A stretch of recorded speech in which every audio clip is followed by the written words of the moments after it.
Hello दोस्तों, स्वागत है आप सभी का। तो आज आज के इस वीडियो में हम एक सॉम जो है स्ट्रेंथ ऑफ मटेरियल्स, उसके जो बेसिक कंसेप्ट्स होते हैं उसमें हम आज देखने वाले हैं फ्रेम्स। तो फ्रेम्स में अलग अलग टाइप की फ्रेम्स होती है, सपोर्ट्स होते हैं, उनके बारे में हम डिस्कशन करेंगे। और कौन से सपोर्ट पे कौन सी कितनी रिएक्शंस लगती है उनके बारे में पहले एक बेसिक सा मतलब जानकारी ले लेते हैं। तो सबसे पहले एक तो हम देखेंगे एक हिंज सपोर्ट। तो हिंज सपोर्ट है, यानी अगर आपका एक बीम है ऐसी, ठीक है, और ये हिंज सपोर्ट है, यहाँ पे हम एक रोलर दे देते हैं, दोनों इसमें ही बता देते हैं। तो सबसे पहली चीज तो ये है हिंज सपोर्ट और ये है रोलर सपोर्ट। तो रोलर में क्या होगा, जो हॉरिजॉन्टल डायरेक्शन में, रोलर से पहले चलो हिंज देख लेते हैं। तो हिंज में क्या होगा, जो आपका हिंज सपोर्ट है तो उसमें जो ये पॉइंट होगा बीम का, तो वो इधर या फिर इधर हॉरिजॉन्टल डायरेक्शन में मूव नहीं कर सकता, ऊपर भी मूव नहीं कर सकता, क्योंकि उसकी जो मूवमेंट है वो रिस्ट्रिक्टेड है। तो एक बात आपको इसमें सबसे पहले एकदम कोई भी जॉइंट हो, लेकिन आपको एक चीज़ पता होनी चाहिए कि जिस डायरेक्शन में मतलब रेस्ट्रिक्शन है वहाँ पे रिएक्शन आएगी। अब क्योंकि यहाँ पे हॉरिजॉन्टल डायरेक्शन में रेस्ट्रिक्शन है तो एक हॉरिजॉन्टल मूवमेंट हॉरिजॉन्टल रिएक्शन आएगी, और वर्टिकल डायरेक्शन में भी मूवमेंट रेस्ट्रिक्टेड है तो एक वर्टिकल रिएक्शन आएगी। तो ये तो हो गए दो, लेकिन हिंज पॉइंट जो है उसके अबाउट ये जो बीम है ये रोटेट कर सकती है, यानी कि रोटेशन अलाउड है, तो इसीलिए बेंडिंग मूवमेंट वहाँ पे नहीं आएगी। तो ये हो गया हिंज सपोर्ट के बारे में। अब यही चीज़ अगर हम रोलर सपोर्ट में लगाएंगे तो रोलर सपोर्ट में क्या होगा, तो रोलर सपोर्ट में ये ऐसे नीचे व्हील्स जैसा है, तो हॉरिजॉन्टल डायरेक्शन में व्हील्स है यहाँ पे, तो हॉरिजॉन्टल डायरेक्शन में अगर ऐसा कोई फोर्स लगेगा तो ये जो सपोर्ट है वो मूव करके जाएगा आगे। तो इसीलिए हॉरिजॉन्टल डायरेक्शन में रेस्ट्रिक्शन नहीं है रोलर सपोर्ट में।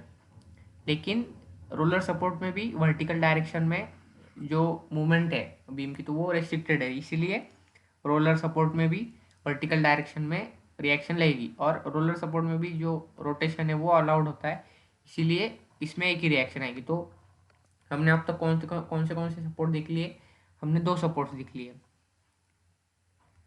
एक तो पहला हमने देखा कौन सा, हिंज, एक मिनट, हमने देखा हिंज, हिंज और दूसरा देखा हमने रोलर। ठीक है, तो हिंज सपोर्ट में हमने क्या क्या देखा, एक हॉरिजॉन्टल रिएक्शन आएगी उसको मैं आर एक्स बोल देता हूँ, और एक वर्टिकल रिएक्शन आएगी आर वाई। और रोलर सपोर्ट में कौन सी रिएक्शन आएगी, एक वर्टिकल रिएक्शन आएगी आर वाई। तो ये हमने देखा हिंज और रोलर सपोर्ट। उसके बाद में एक फिक्स सपोर्ट आता है। फिक्स सपोर्ट यानी अगर ये कोई बीम है जैसे वर्टिकल, और हमने इसको यहाँ पे फिक्स कर दिया है, तो अब ये जो बीम का पार्ट है तो ये हॉरिजॉन्टली भी मूव नहीं कर सकता, वर्टिकली भी मूव नहीं कर सकता, और रोटेट भी नहीं कर सकता। तो इसीलिए जो फिक्स सपोर्ट होता है, फिक्स सपोर्ट,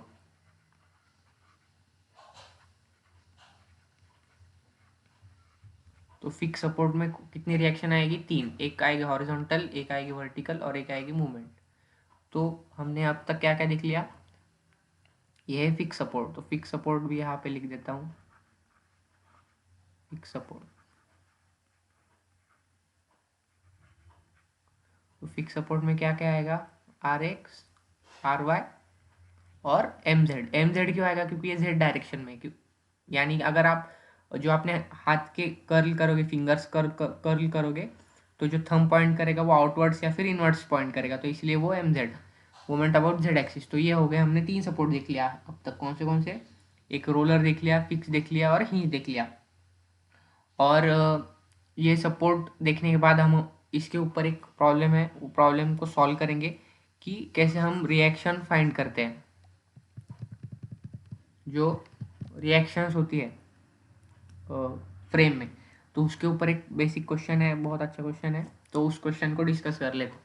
तो इस क्वेश्चन से आपको मतलब पूरा समझ में आएगा कि हम कैसे फ्रेम को एनालाइज करते हैं और फ्रेम के जो हमने अभी सपोर्ट्स पे कितनी रिएक्शंस लगती है उनके बारे में हम डिस्कस करेंगे। तो सबसे पहले मैं क्वेश्चन यहाँ पे बना लेता हूँ।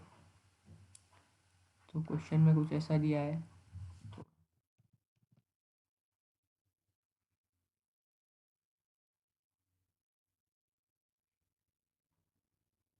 ठीक है। तो ये दो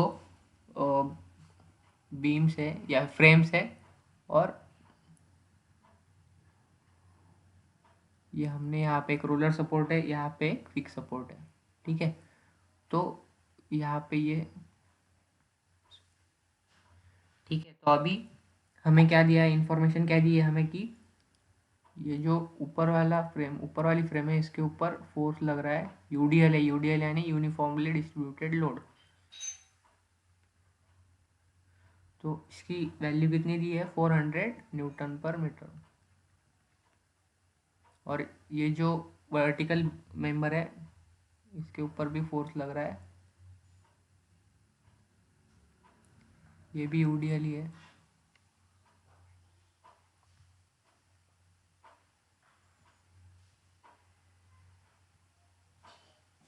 और इसकी वैल्यू कितनी है, इसकी वैल्यू है 200 न्यूटन पर मीटर। तो अब, और जो दोनों भी मेंबर है उसकी जो लेंथ है वो है 4 मीटर। तो ये इसका सेंटर हो गया, ये जो इतनी हाइट है ये हो गई 2 मीटर, और यहाँ से इतनी हाइट हो गई 2 मीटर।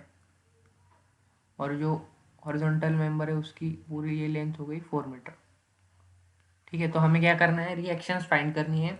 ये रोलर सपोर्ट है, रोलर सपोर्ट को हम ऐसे सर्कल भी दिखा सकते हैं, यानी ये पी में, तो ये रोलर सपोर्ट हो गया। तो अब हमें रिएक्शंस फाइंड करनी है। तो रिएक्शंस फाइंड करने के लिए हम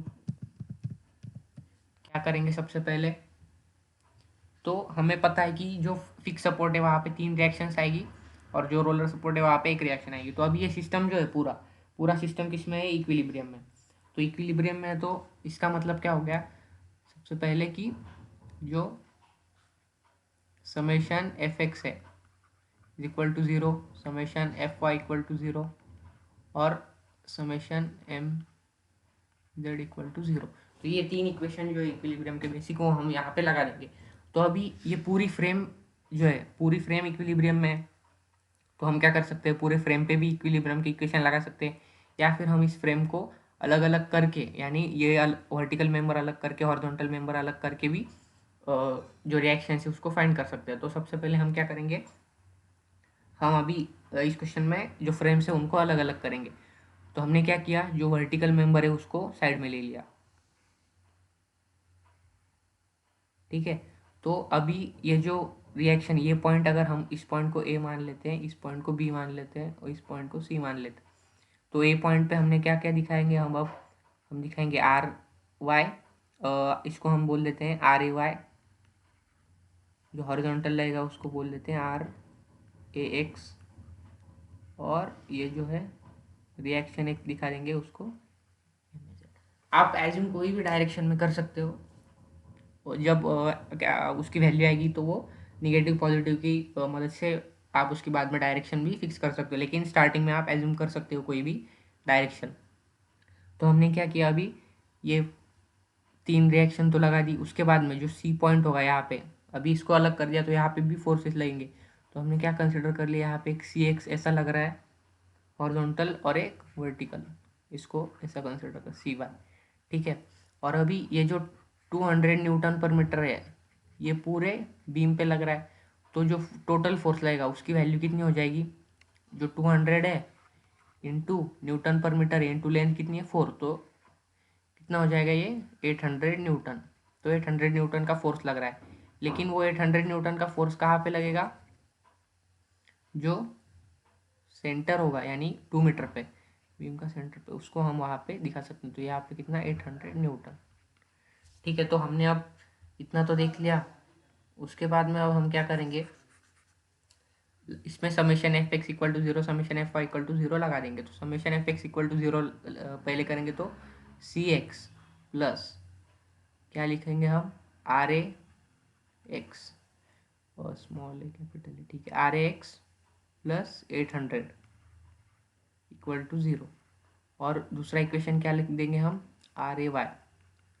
हम कौन सी डायरेक्शन, कौन सा है, हम एक्स डायरेक्शन ये पॉजिटिव है, ये वाई डायरेक्शन पॉजिटिव है। और R A Y minus C Y equal to 0। ये दो इक्वेशन हमने लिख ली। और एक तीसरा इक्वेशन क्या आएगा, हम ए पॉइंट है उसके about summation M Z about ए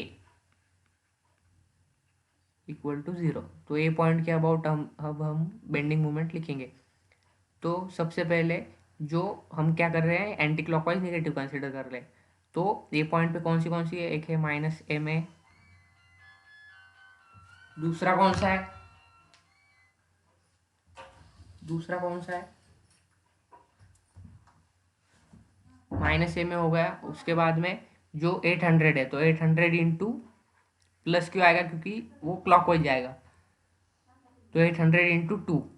ठीक है, क्लॉकवाइज, क्योंकि ये जो फोर्स है ये बीम मेंबर को क्लॉकवाइज रोटेट करने की कोशिश करेगा, ये एंटी क्लॉकवाइज रोटेट कर रहा है, ये जो बेंडिंग मोमेंट हमने कंसिडर कर रही है। प्लस जो आर ए वाई है, आर ए एक्स है, उनकी तो बेंडिंग मोमेंट 0 आएगी ए पॉइंट के अबाउट। और जो सी वाई और सी एक्स है, तो उसमें सी वाई की भी 0 आ जाएगी। क्यों, क्योंकि वो उसका जो line of action of force है वो point about which we are taking bending moment, वो मतलब से कोइंसाइड कर रहे हैं, यानी जो जिस पॉइंट के अबाउट हम बेंडिंग मोमेंट ले रहे हैं और जो line of action of force है, तो वो सेम है, यानी जो परपेंडिकुलर डिस्टेंस है। बेंडिंग मोमेंट का फॉर्मूला क्या होता है, आर क्रॉस एफ।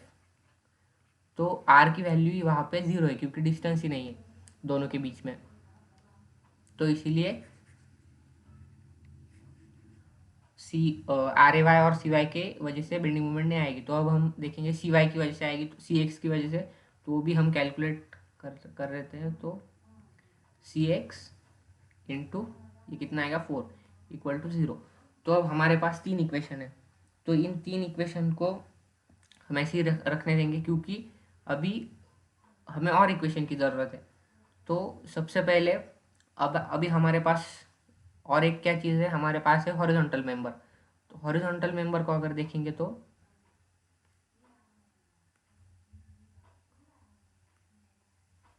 अब है हमारे पास horizontal member.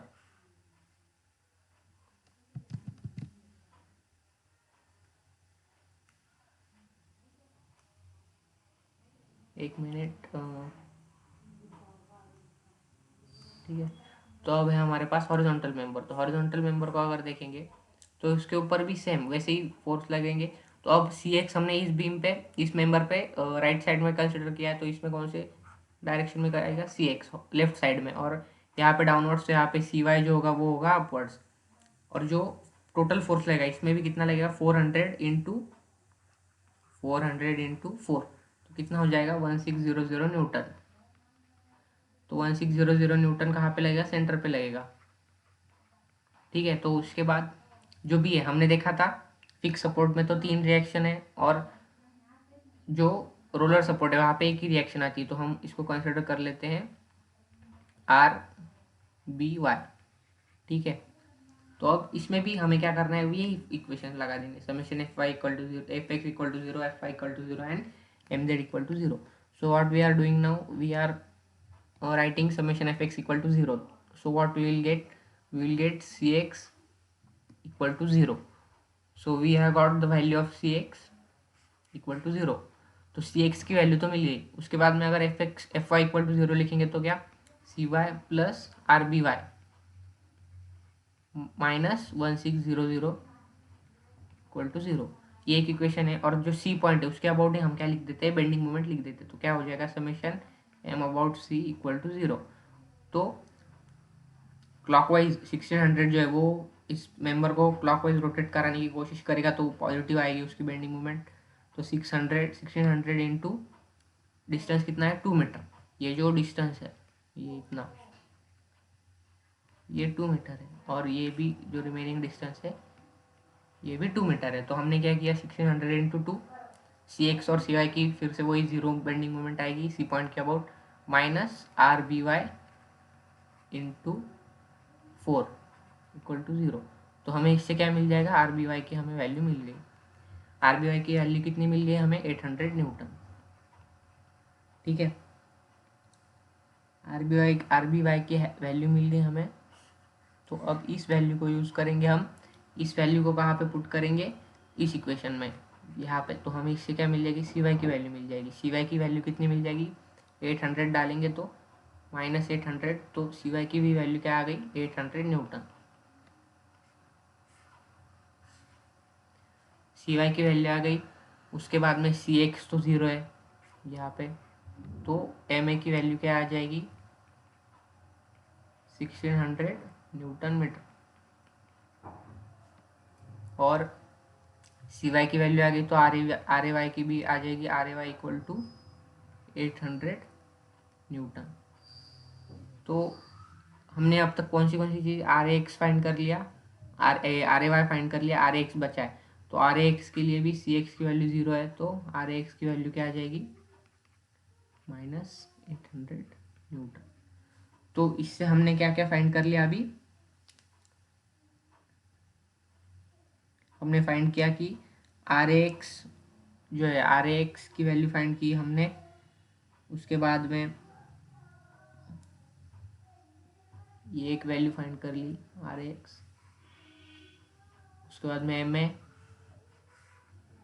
CY, RBY, RAY और CX। तो हमने ये 3 रिएक्शन यहाँ पे RAX फाइंड कर लिया, RAY फाइंड कर लिया और MA फाइंड कर लिया, ये 3 हो गए। और यहाँ पे CX और CY तो इंटरनल फोर्स होंगे, मतलब जो जॉइंट पे लगेंगे।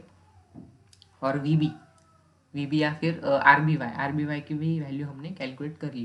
तो इस तरीके से हमने जो पूरा जो फ्रेम है ये, इसको हमने एनालाइज कर लिया कि इसके जो जॉइंट्स हैं, यानी यहाँ पे फिक्स जॉइंट है, यहाँ पे रोलर जॉइंट है, तो यहाँ पे कौन से फोर्सेस लगेंगे, इसको हमने पूरी तरीके से डिस्कस कर लिया। तो आपको अगर ये वीडियो अच्छा लगा होगा तो चैनल को ज़रूर सब्सक्राइब कीजिए, लाइक कीजिए, क्योंकि जो भी इम्पोर्टेंट चीज़ें होंगी, इम्पोर्टेंट वीडियोज़ आपको बहुत काम आएंगे। और आज के लिए बस इतना ही। तो thank you, goodbye. And next lecture में हम इसी से रिलेटेड थोड़ा आगे वाले देखेंगे। हम देखेंगे bending movement diagram, shear force diagram, axial force diagram, उसके बारे में डिस्कशन करेंगे। तो आज के लिए बस इतना ही। हंसते रहिए, मुस्कुराते रहिए। Thank you.